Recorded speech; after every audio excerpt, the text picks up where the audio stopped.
Soalan pertama, waktu pertanyaan Perdana Menteri dan juga soalan pertama saya mewakili kawasan Taiping. Minta Perdana Menteri menyatakan kedudukan hutang negara terkini dan apakah punca kenaikan hutang negara setiap tahun.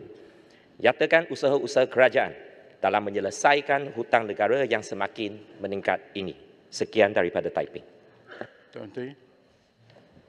Terima kasih, Tuan Ketua. Dari segi faktanya, hutang telah mencecah liability dan hutang kerajaan 1.5 trilion, iaitu 82% kepada KDNK. Untuk memperincinya, hutang kerajaan ialah 1079.6 trilion, termasuk komitmen jaminan 205.9 bilion, 1MDB 18.2 bilion dan liability lain 142.2, jumlah 145.9 trilion.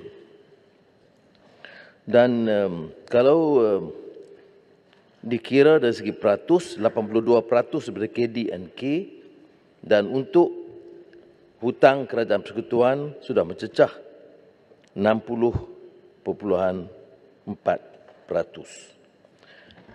Dia termasuk khidmat hutang sekarang. Bagaimana kita bayar 2022 bayaran khidmat hutang atau debt service charges ialah 41 bilion ringgit dan 2023 46 bilion ringgit. Peratus hasil untuk 2022 14%, 2023 16%. Ini adalah maknanya bayaran khidmat hutang, namanya ini hanya membayar faedah, bukan bayar hutang tunggak.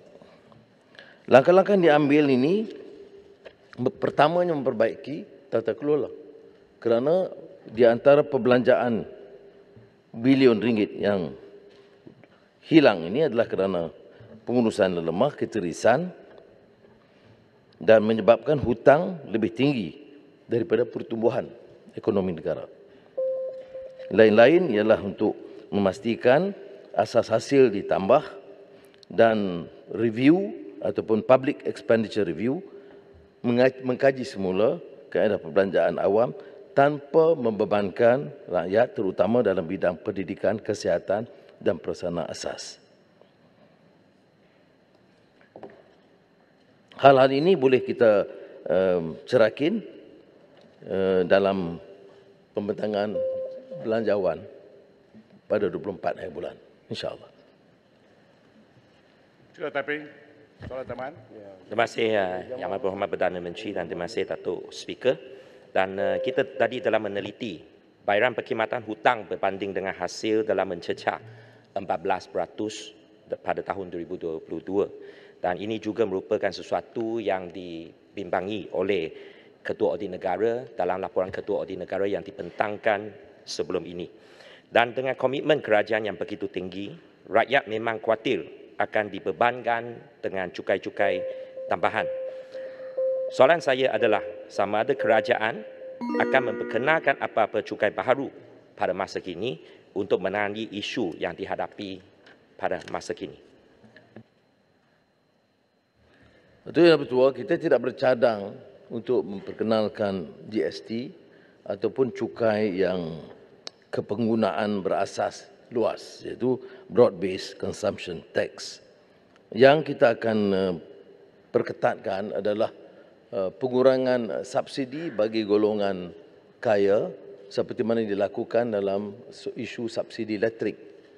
Seperti mana saya jelaskan di Dewan ini dalam sesi yang lalu, walaupun ada keputusan kerajaan sebelum ini untuk menaikkan tarif elektrik, kerajaan sekarang telah membatalkan cadangan itu dan mengenakan hanya kepada golongan T20, iaitu MNCs dan syarikat besar, melainkan syarikat yang melibatkan diri dalam isu food security.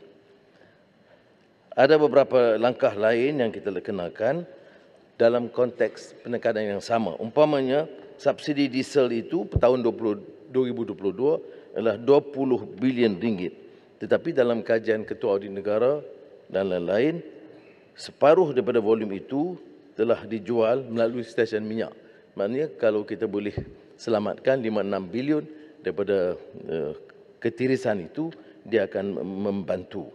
Begitu juga beberapa hal lain dari segi penjanaan pertumbuhan ekonomi kerana kesediaan pelabur-pelabur domestik dan asing yang mula masuk ke dalam negara, saya percaya hasil akan meningkat tanpa membebankan broad base rakyat secara umum.